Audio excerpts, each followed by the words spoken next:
All right, welcome back to Shed Talk. I'm your host, Sean. Thanks for stopping in. And my new guest that's coming in has some information to give out to us. She actually has a Bachelor's of Science in Nursing. She also has a National Academy of Sports Medicine, and she has a certificate for personal trainer. Her name is Autumn. How you doing, Autumn? I'm good. How are you doing? I'm doing pretty good. I had an opportunity to look into some of the things that you do and what you're into. I mean, you seem like you have a very busy life going on right now. Oh yeah, absolutely. I like to stay busy though. Yeah, so let's just dive directly into it. And how do you blend both of them as far as in being a nurse and eventually led you into being a certified personal trainer? How did you get into that? Well, I always knew that I wanted to help people and I didn't really know what that looked like. Funny enough, when I first was trying to figure out what direction I wanted to go when I went to college, I was pre-med, I was gonna go to med school, and then I shadowed a nurse and I realized that nurses actually do what I wanted to do, which was be more bedside and be able to be more hands-on with my patients. Hmm. And so I kind of shifted gears and I went that direction, got my nursing degree, started working, started helping people. I felt fulfilled in that aspect, but I realized that there was a big lack of people preventing themselves from going to the hospital. Right. And I had already kind of fallen in love with fitness while in college. And I realized that there was kind of like a correlation between the two, and that, hey, I can use my knowledge in both areas to kind of complement each other. So, yeah, I realized Okay. that I can help people in that aspect. Yeah, so take me through it. Was there just like a certain day or a certain time where a light bulb went off and you're like, hey, these two can actually work together? I want to say it was more so I worked during COVID, fresh out of college, and there was people doing things like during COVID, there was a lot of people who were sick who had comorbidities, is what we call it. So, like heart disease, kidney disease, stuff like that, things that are preventable. And I realized that that was putting them at risk for more complications. Right, And I realized that if we can help prevent those things or help control those things and minimize them, we can minimize the amount of other comorbidities that they could have. right. So, Okay, so now how does being with your nursing background that you have, how does that give you an edge on the fitness world and vice versa? so it definitely gives me a little bit of an edge, more so because in both realms, you learn a term called scope of practice. And as a trainer, there's certain things that you can or cannot say legally Hmm. in order obviously to not get sued, or just like I said, within your scope of practice there's things that personal trainers cannot say. They cannot interpret certain things, and me being a nurse, I can kind of give my nursing education, because that is something that is in my scope of practice as a nurse. I can educate, I can teach, I can inform, and then I can refer out as needed. So I can kind of like look at people's lab values and say, this looks pretty good, we don't really need to do anything. Or if something looks super abnormal, I can refer them out to a provider and kind of have partnerships with providers that I can refer out to. Um, I can help them with certain things like education on diet. That's within both scopes of practices. Yeah, But isn't that like the biggest thing that as a Western diet, how we yeah, live and what we grew up on, and we know that all these different issues that we have with the human body, that it can be preventive. You know, exactly. I as always far as say, go ahead. sorry. I was gonna say, I always say that it's 80% what you're eating and then 20% what you're doing.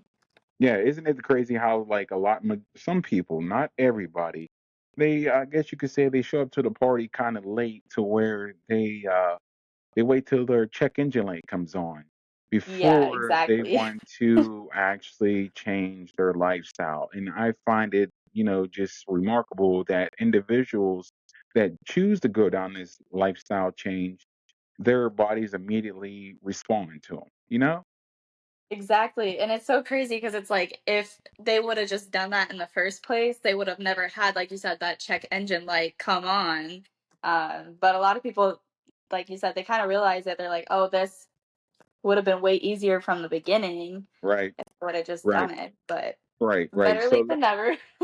that is true. That is true. If you know, if you're waking up another day, that means that he's not done with you. You know, Exactly. we're all still a work in progress. Now, let me ask you this: going back to with your personal training and your nursing, as far as in with your clients and the patients that you had the opportunity to talk to and give them some type of notes and way that they can go about changing their life. Do you have any stories without saying any names of where they did a dramatical change in their life and it affected their lives to better it? Oh. For sure. I mean, first of all, medication is not cheap. If you know anything about anything in American healthcare, medications are very expensive and they add up over time. Right. So like I've had patients that are on certain like heart medications or they have high cholesterol, high blood pressure, and I've actually been able to help those clients get off of those medications. So What? that's really cool. Yeah, that's one of my favorite things about being a trainer is helping people. Those are the biggest things, like heart problems, and then diabetes is another thing. So we look at people's what we call hemoglobin A1C, which is a measure of your blood sugar and how well it's controlled over time. It can tell us if you're a diabetic, pre-diabetic. And one thing with working out, we're actually able to help clients lower that, and people who have been pre-diabetic not even be pre-diabetic anymore, or people that are type 2 diabetic can get down to being, almost like at a pre-diabetic level, and some people can even get off of insulin. So it's pretty cool. Yeah, I would say that, that's nowadays it's kind of like when people say like, "Hey, I got diabetes," they take it as if it's just like a common cold and they don't understand the severity of it can impact Yes. your life immediately, you know? Yes. And that's And what I'm saying. Like back when I worked during COVID, one of the comorbidities that was making people even more sick was diabetes. really. Yes. Huh. Okay. So as far as in when it goes with your fitness journey, is it really intense for you to actually help individuals get on this journey? As in, when they say, "Hey, I want to change," do you have some people are like, "Hey, this isn't for me." Then now, do you change the gears to where it's like, "Okay, well, this isn't working for you. Let's try these little steps." Is that something like your approach that you have customers with? Yes. So it's all about willingness to change. And there's some people who will come to you and say, I'm willing to change. They start doing the things. And I will kind of take a couple steps back for them. But even after taking a couple steps back, they're really not motivated. They're not as motivated as they thought they were. And that's fine. You know what? I just tell them, I don't want to waste your money or my time. So come back when you're ready. I'm here. I want to help you, but you have to want to help yourself first. Right. uh, but there are people who are very motivated. Like one of my best friends is actually one of my clients right now, and she's extremely motivated. But she has certain things that will come up, like certain time constraints, or she's dealt with her own health issues over the course of us working together. So it's like, okay, we'll take a step back, and like we've gone from doing like we'll do workouts a week to 2 to 3 workouts a week, and just increasing our steps and focusing more on our diet. And so like for her, that's been more attainable given her situation. Okay, okay, that makes sense. Now, I mean, obviously you're busy with nursing. You're busy Yeah. with the clients as well. How do you actually, let's talk about burnouts. Now, I know that's a Yeah. big, it has to be a thing like with healthcare and fitness. How do you protect your own energy? So the biggest thing with preventing burnout, you have to be willing to say no and willing to put your own boundaries up, and don't let these big corporations and companies abuse you basically. So for me, part of that as a nurse, I was able to take a step back and I actually started travel nursing. Right. So that's been very nice to me in the sense that if I do get burnt out, I only have like 4 weeks of a contract left, and then I can take a couple weeks off. So like right now I'm taking a couple weeks off because my last contract wasn't bad. It was very busy and I had a lot going on. So Hmm. like I'm able to take more time to myself. And then I guess as far as with like clients and stuff, kind of the same thing I said earlier. If I have clients that are burning me out because I'm giving them so much time and, I truly care about my clients, so I'm going to go above and beyond for them. And if I'm giving them that time and they're still not willing to try and they're just like not making any progress, I'm going to say, hey, again, come back when you're ready. Like, I want to help you, but I can't want it more than you want it. Now, So, let me ask you this question. Ever have you ever had somebody professional ever question like, why are you doing both? And like, what is your response if somebody says like, why are you doing this professional on this level? yes, I get that question all the time. So it's funny like when I'm working in healthcare, my coworkers, I kind of keep it low key at first, and then when one person finds out that I'm a personal trainer, then they all find out. But I always say that personal training is actually my fun job. I enjoy doing it because I enjoy helping people, Right. and those Obviously. clients, yeah, and those clients actually want to help themselves. So it's just funny to me whenever people want to question that. I'm like, some people think, oh, it's the money aspect. Oh, she wants to make more money. No, I truly just enjoy helping people. And to me, helping people as a trainer actually prevents me from getting burnt out as a bedside nurse. Really, really. So Yeah, I look at it like looking at both of the fields that you're in here, you actually focus on personal training, getting people healthy, keeping them healthy, so you don't end up seeing them in the in the hospital. hospital. Yep. I like that. I That would is say I really don't want cool. to see you here again. Right, right. So what is one of the common myths that with nursing and fitness that you love that is out there that you haven't heard about?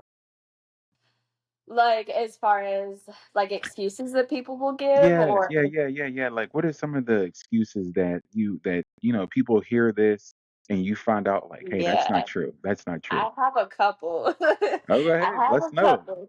Let the So listeners know.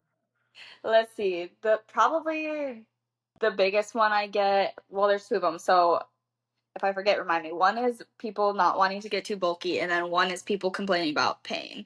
So we'll start with the bulky. People are like, oh, I don't want to lift weights. I don't want to do resistance training because I don't want to look bulky.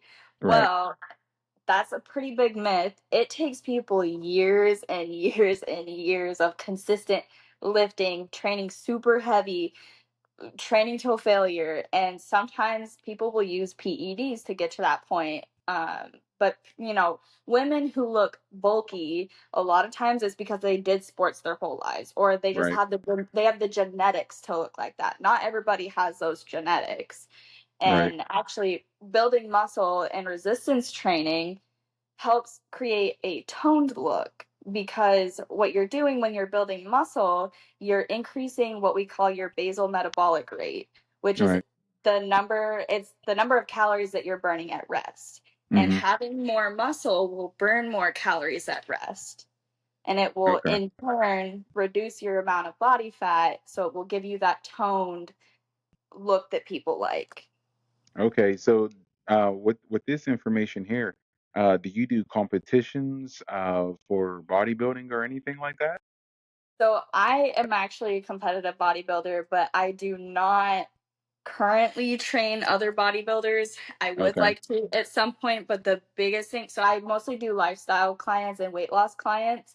Right. Uh, I will eventually take on competition clients, but myself, I want to get more versed in it myself and be more Right. knowledgeable Right. before I'm just throwing people through it, because that's a Right. problem with a lot of competition coaches nowadays. Right, right. Now, as far as in my viewers are out there and my listeners are listening to this, as far as, and can you walk us through some foods that they may want to implement into their life that would help them out and what they may want to walk away from? Yes. So the biggest thing is actually whenever people ask me and they say, "Hey, I would like to lose weight or I would like to do XYZ," the two main things that I tell them: one, increase your water intake. I drink one of these to 1.5 of these a day. Oh, yeah, me too. Me too as well. And then sorry. Go ahead, go ahead. I was gonna say the second thing that I always say is increase your protein intake. So people will ask, they're like, "Oh, well, I don't like protein shakes, so your powdered protein shakes." You don't Right, even have to do that to increase your protein. There's so many ways to do it, and if you're not sure, ask somebody that's knowledgeable in it. So, for example, egg whites, pure protein. You could do 99% lean ground turkey. You don't even have to do that lean of a ground turkey if you don't want to. right. But adding more chicken, or like one of my favorite things is swapping out sour cream for 0% Greek yogurt. It sounds bizarre, but it tastes just like sour cream and it's pure protein. So Okay, I use so that for like my ranch. now, so right, so here's the thing that I was looking into, and correct me if I'm wrong. Uh, or you're a lot of the Western diet is set up for individuals to eat for taste instead of for nourishment. Yes. Once you start to eat correctly, the foods that have the correct nourishment, I guess you would say the taste goes out the window. Your mindset is not focused on the taste, it's more focused on the nourishment. Is that correct, or am I wrong with that one?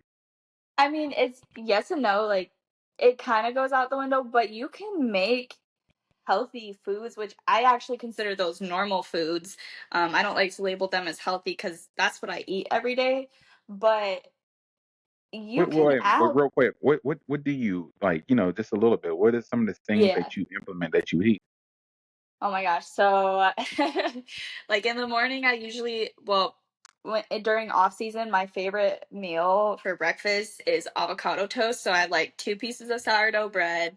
I put I some love that too. avocado on it, and then eggs and egg whites. So I do quite a bit of egg whites, just to increase the volume and it's more protein. And then I eat that together. That's like my favorite thing. How often do you eat throughout the day? Is it all the time, or you have certain times that you eat? Yeah, so about 5 to 6 meals a day, and it depends on. So, like the normal person, I'd say probably about 5 meals. I'm a bodybuilder, so for me, it's a little bit different, especially when I'm bulking. Right. But I tell people to focus on protein dense meals and eat smaller meals, but more frequently. So, like Okay. every 3 to 4 hours. Okay. Let's get back over here to working out. A lot of Yeah, times, everybody at the top of the year, they want to go ahead and get that good membership, and yeah, everybody says, this is the time that I'm going to make a change. Now, yes. it all sounds good for the first couple weeks. You got a whole bunch of people that are working out, and then they start to fall off. Now, uh, is it because of, from your experience, is it because of they get bored, or is it because they get sore and they're like, I don't want to hurt no more? It's like, what is the main reason that you think why people fall off from doing that? There's 2 things. I think either A, they're not seeing the results they want, so they give up. And then the second thing is like people will do like a fad diet and working out consistently for like 1 month, 2 months straight. Like for example, the keto diet. They'll do the keto diet and then work out for like 2 months, and then they got the weight that they wanted. They achieved their goal weight, and then they just stopped. They're like, okay, I did it. Now what? Right. They kind of just give up, but then a lot of times they gain all of that back because it's more about consistency.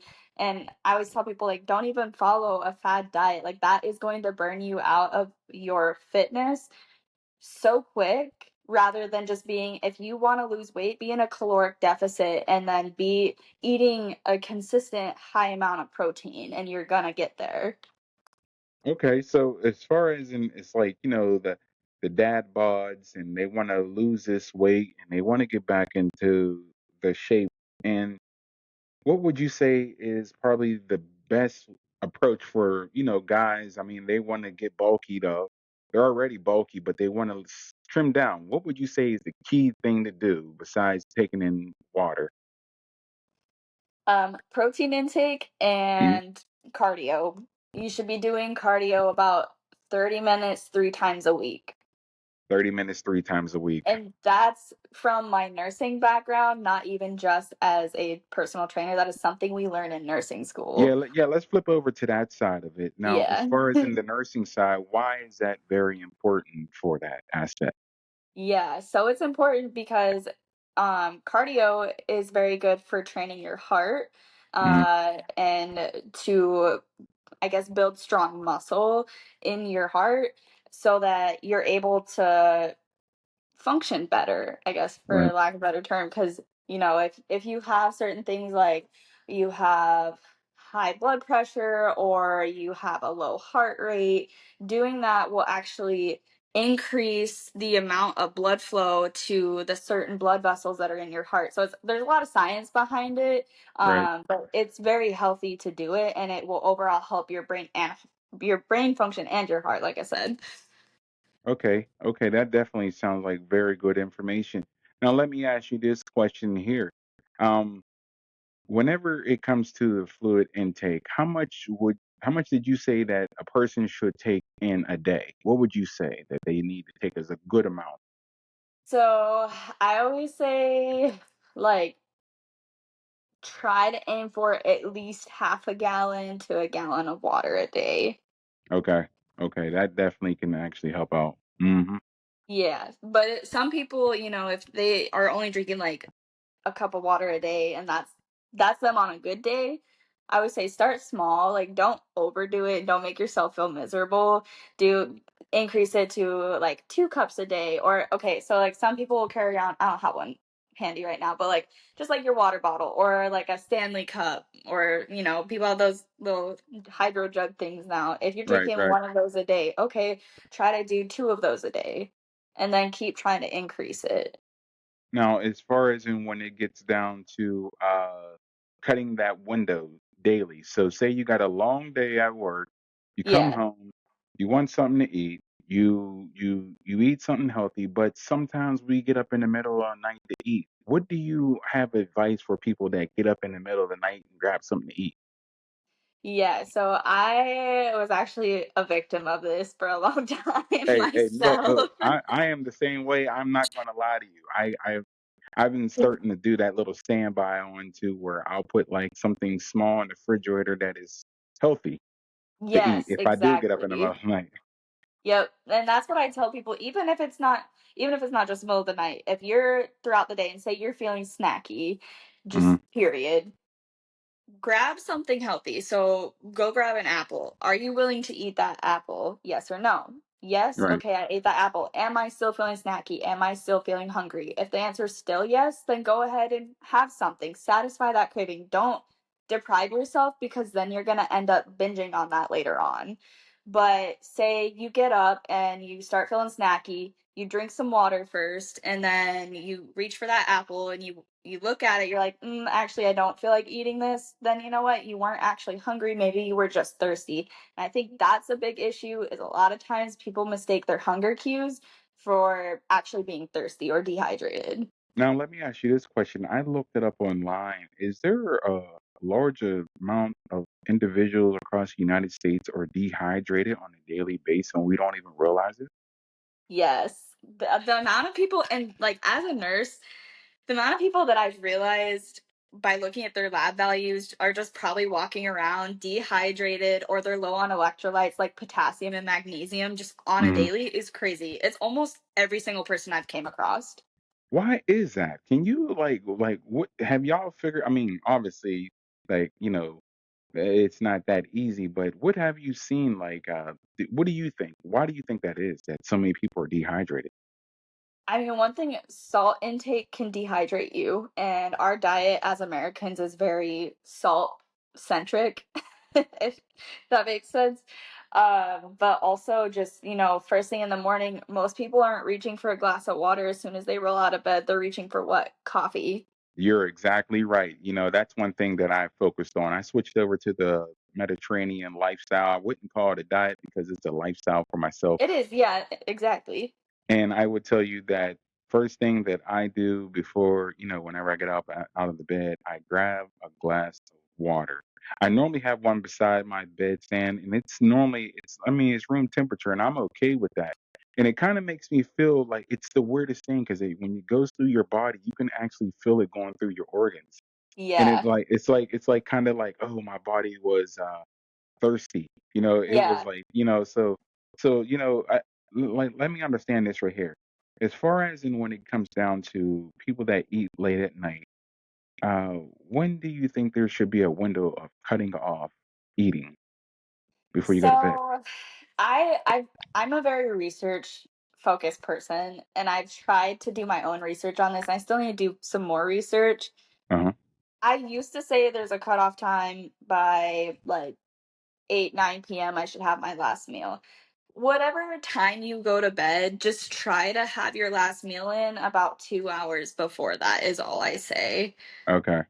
Yeah, because I mean, you're not gonna harm anything. The only thing it gets again very sciency, but like from the nursing aspect, your cortisol levels and your blood sugar levels fluctuate throughout the night. So you can kind of like mess that up a little bit by eating too close to bedtime. That's all. Yeah, yeah, that I mean, I that definitely makes a lot of sense. Now, let me ask you this other question here, Autumn. Now, if you could give one piece of advice, health advice, that would apply to everyone, what would it be? Ooh, that's a good question. All kinds of them, right? What is Yeah, what is one that probably. that you would say?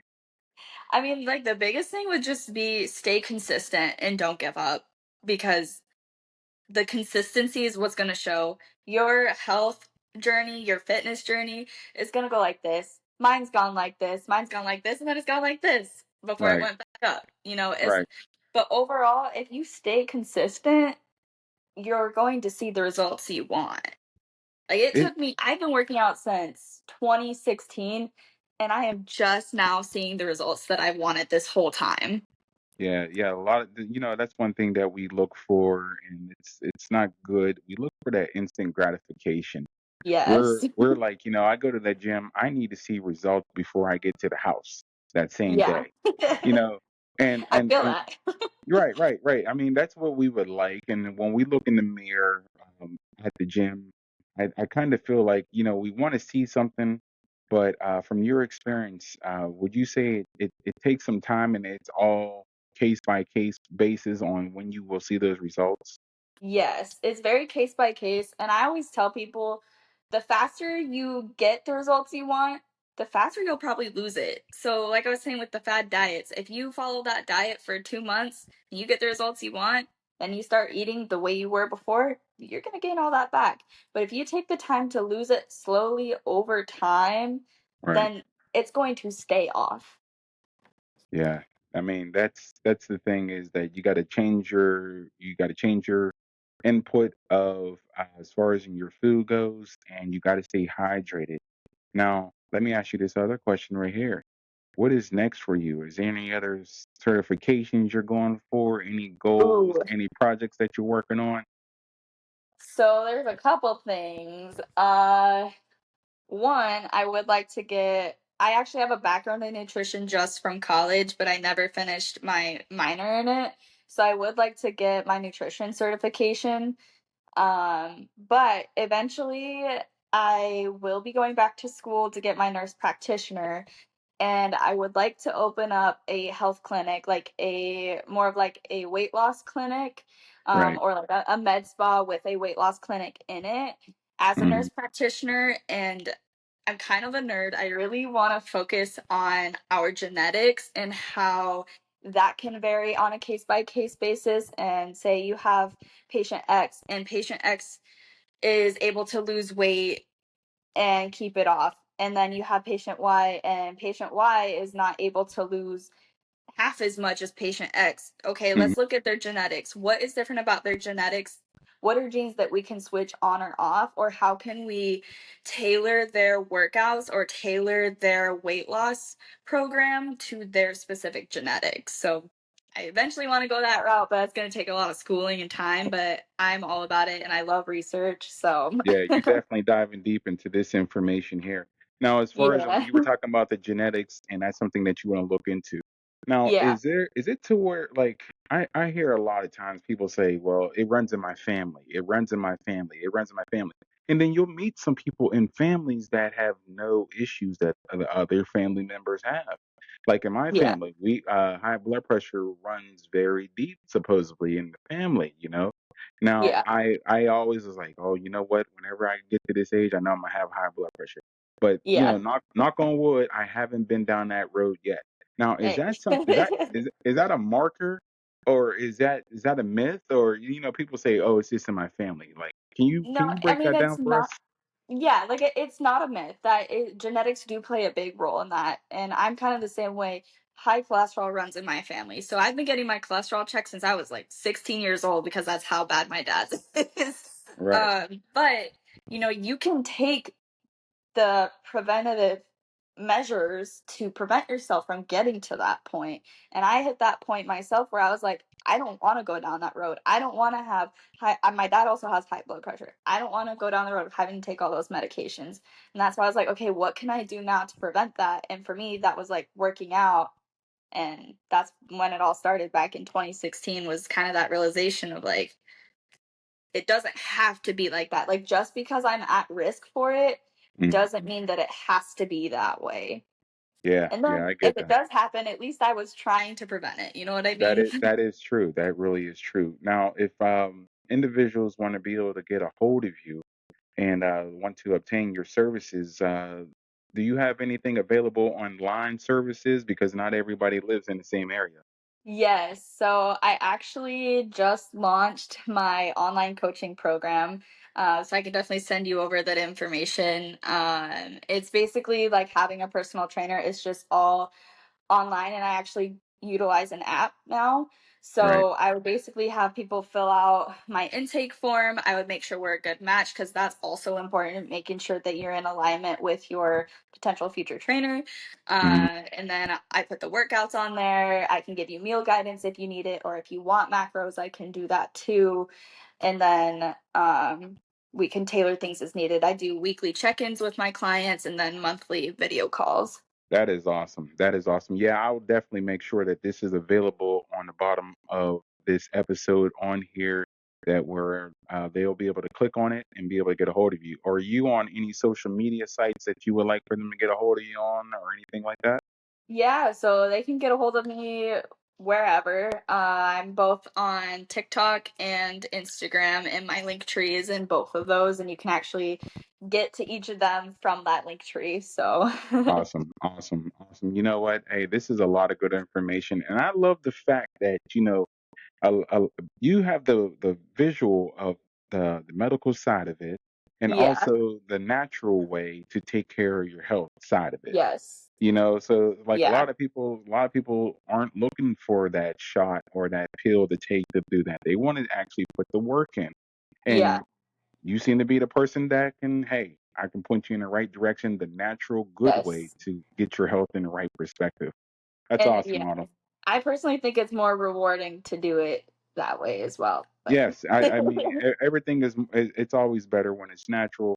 One thing I'm a real big believer on is the fact is that, if you have treat your body as a sports car. Everybody's body's a sports car, regardless of your outer shell or whatever have you on the outside. Inside, we are pretty much all built the same. I feel that with your car being a sports car, you want to put the best fuel in it.